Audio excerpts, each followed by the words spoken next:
Hello at welcome back sa ating channel. Welcome sa Retro Chamba, kung saan lahat ng modification and repairs natin ay chamba lang. For today's project mga kachamba, ang gagamitin nating unit is Game Boy Pocket. So full restoration yung gagawin natin dito mga kachamba. Pero bago tayo mag-start is quick shoutout muna sa kachamba natin. Sir Z Manigan, salamat po sa pagsuporta sa ating channel. Okay, simulan na natin ito mga kachamba.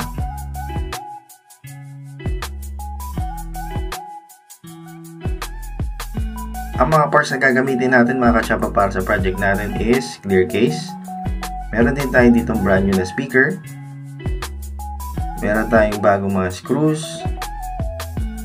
silicone contacts, brand new sets ng mga buttons. Gagamit din tayo ng glass lens. And of course, gagamit tayo dito ng IPS screen. Yung IPS screen mga kachamba, yung magbibigay talaga ng highlight para sa project natin. Dito naman ay sisimulan nating i-disassemble yung unit. So sa likod mga kachamba is makakita kayo ng 6 na tri-wing screw. Gagamit lang tayo ng tri-wing bit para dito. After nating matanggal is makikita natin yung pinaka main board.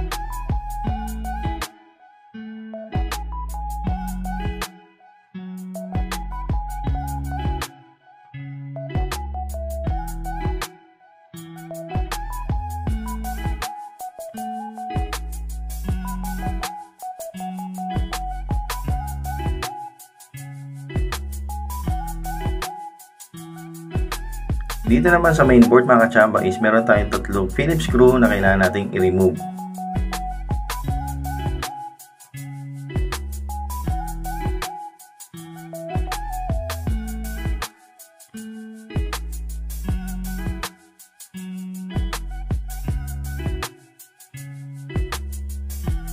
After natin ma-remove yung 3 Phillips screw, is aangat lang natin tong pinaka-lock para sa LCD. And then, makukuha na natin yung pinaka main board.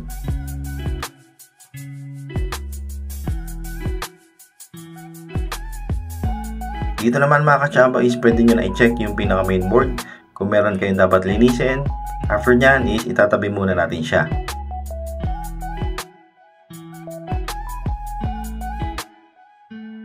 Ngayon naman mga kachamba is mag-focus muna tayo dito sa pinaka shell. So, kakailangan natin tanggalin yung mga acrylic na dito sa side. Kailangan natin tanggalin to para mag-fit perfectly yung IPS screen na i-install natin. Sa pagre-remove nito is gagamit ako ng cutter. I-scrape lang natin yung pinakagilid.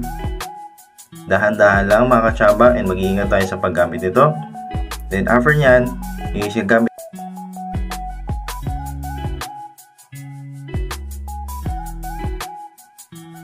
Sa paggamit naman ng flash cutter mga kachamba is by portion lang yung pagre-remove natin.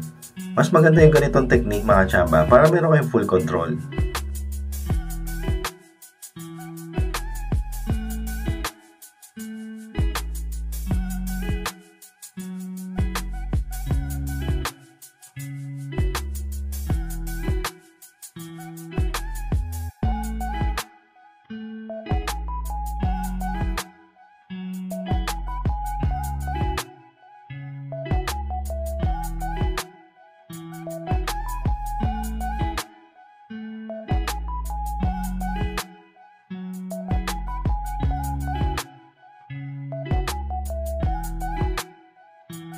After naman nating ma-remove yung mga excess materials mga kachamba is kailangan nating i-polish yung area. Mas maganda to para flat and smooth yung paglalagay ng LCD.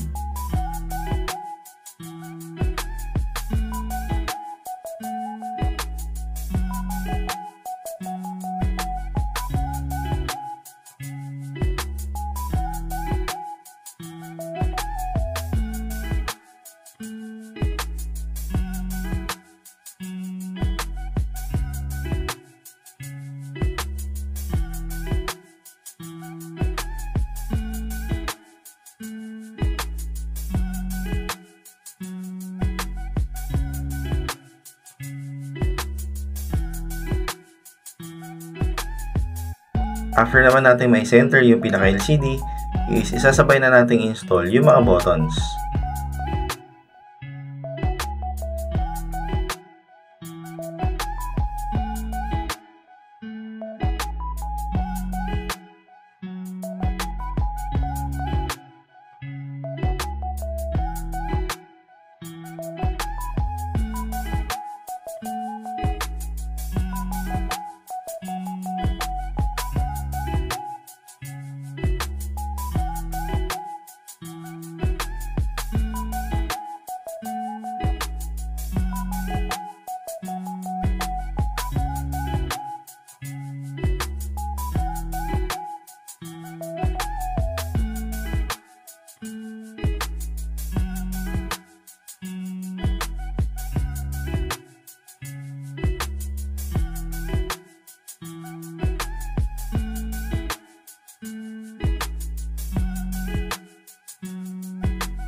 Ang next step naman natin mga kachamba is install na natin itong brand new speaker. Remember na gagamit tayo lagi ng flux para mas madali natin i-solder yung mga joints.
Ang next step naman natin mga kachamba is ibabalik na natin yung tatlong Phillips screw para ma-secure na natin yung board. After naman natin ma-secure yung board is isa-set na natin yung pinaka-flex ng LCD dito sa mainboard natin.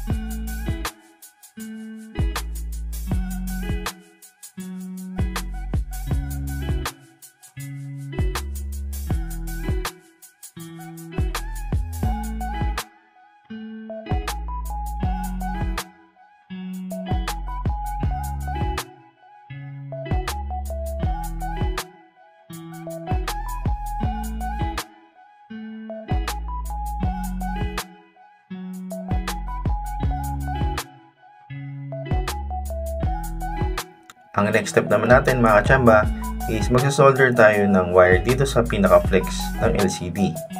Reminder lang na ingatan yung wag masunog or wag matouch ng soldering iron yung pinaka-flex kasi possible siyang ma-damage.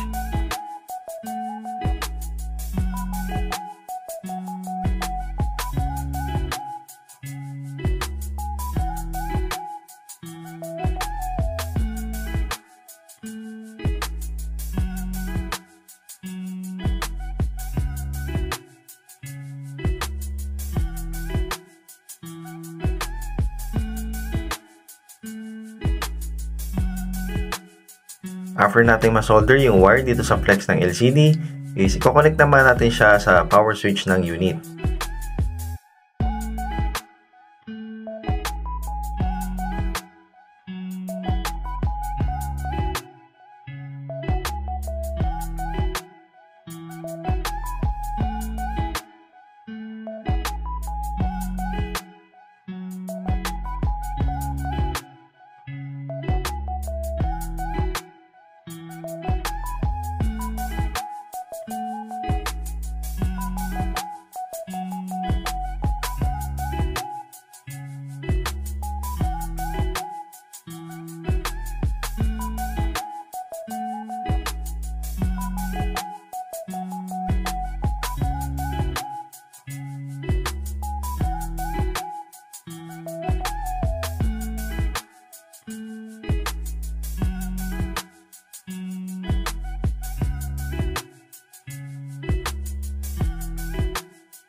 Dito naman is mag-initial test muna tayo. Ang i-check natin dito is kung naka-align yung LCD. And successful. Naka-align yung LCD and gumagana yung contrast wheel.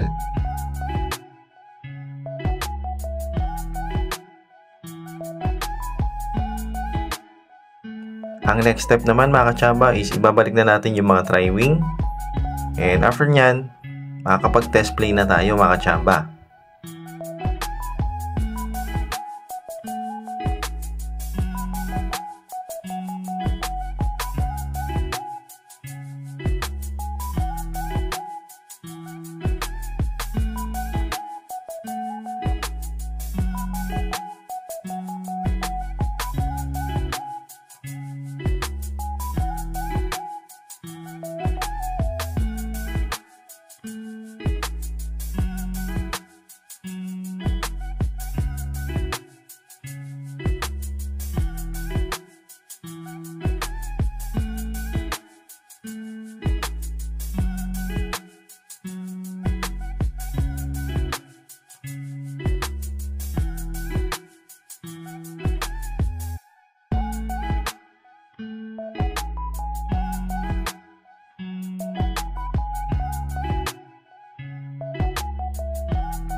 Sobrang ganda ng kinalabasan na project natin mga kachamba.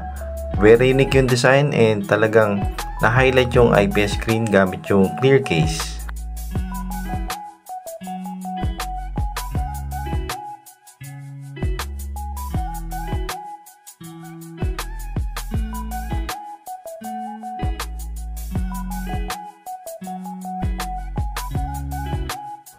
Ang isa pang unique feature ng LCD na ito mga kachamba is itong touch sensor niya.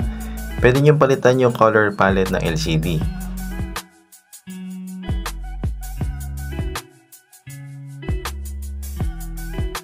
Napakaganda ng kinalabasan ng project natin mga kachamba and sana magustuhan siya ng customer. Kung nakarating naman kayo sa part ng video na ito mga kachamba and nagustuhan yung content natin, sana po consider subscribing. Sobrang laking tulong po nito para sa channel natin. Nagpapasalamat ako muli mga kachamba sa mga nanonood at nag-share ng videos natin. Hanggang sa muli, bye-bye!